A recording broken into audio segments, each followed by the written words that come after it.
Hello there, my name is Rachel, the first time see my channel, user review cartoon series, anime series, so something completely random. And today we talk about an anime called The Way of the House Husband. And this anime, I remember everyone was sort of hyped up for some reason because I never really heard of this based on a manga, so I really didn't sure what I'm expecting. The only thing I knew is it's a sort of comedy. In that sense, you need to know. And in fact, when I started watching it, I was like, yes. I can see what it means that people didn't really explain that much. It's something you kind of need to see. In fact, best to describe this anime, sort of like think of it as sort of Seinfeld.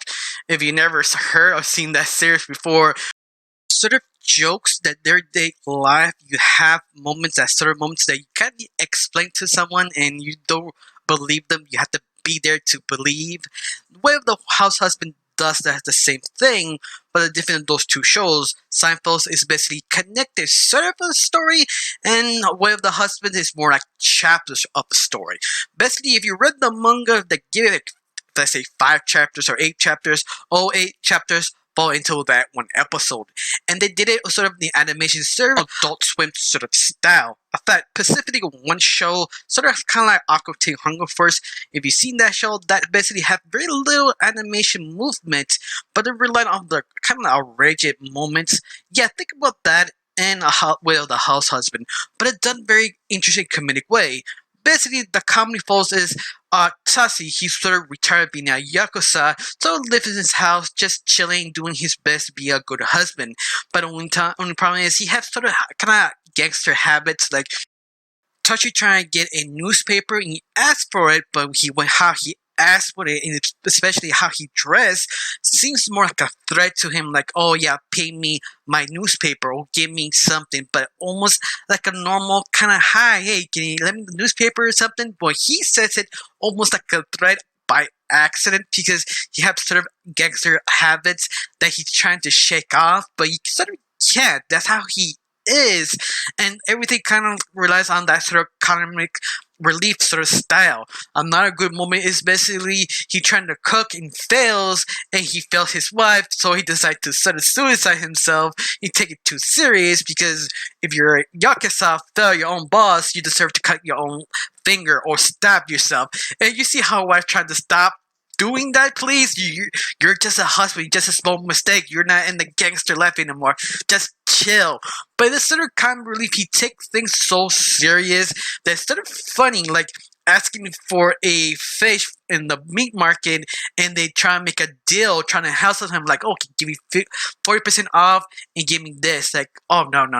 I want 30% off and give me 2 free bones or something like that. And he grabs his hand, but once more, he grabs his hands to convince him to sell the right price, but it's sort of kind of over the top of the point. It's just so ridiculous. You just don't realize, oh my god, this became sort of a gangster deal by buying fish and meats.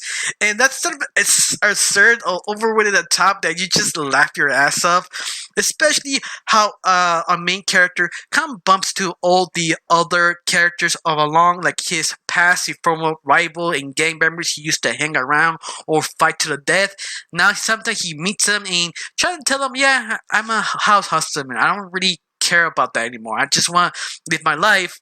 But some of them, they don't believe him, and they kind of have this sort of outrageous conversation about, oh yeah, now I clean up my house, clean certain things I won't mention, and the other people thinking, oh, you mean like dead bodies or drugs or something like really hardcore. But no, he's just cleaning. That's it.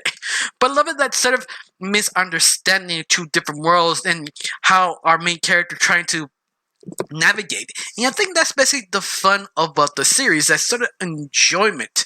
Of course, be fair, this series is not for everyone because it's the comedy is sort of charming. It depends how much you like the charm. It's something I recommend watch at least the first episode. You see the first episode, you get one you see. If you don't like it, I recommend just let go and move on. But something I do recommend, at least try the first episode. Maybe you like it, maybe you don't. I really don't know because comedy is sort of subjective. Besides that, I have a great time watching this series. Now I have one question. Do you like the series? Do you hate it? Comment down below. Let me know. I got nothing else to say. Just thank you for watching. Don't forget to subscribe and have a wonderful day. Bye.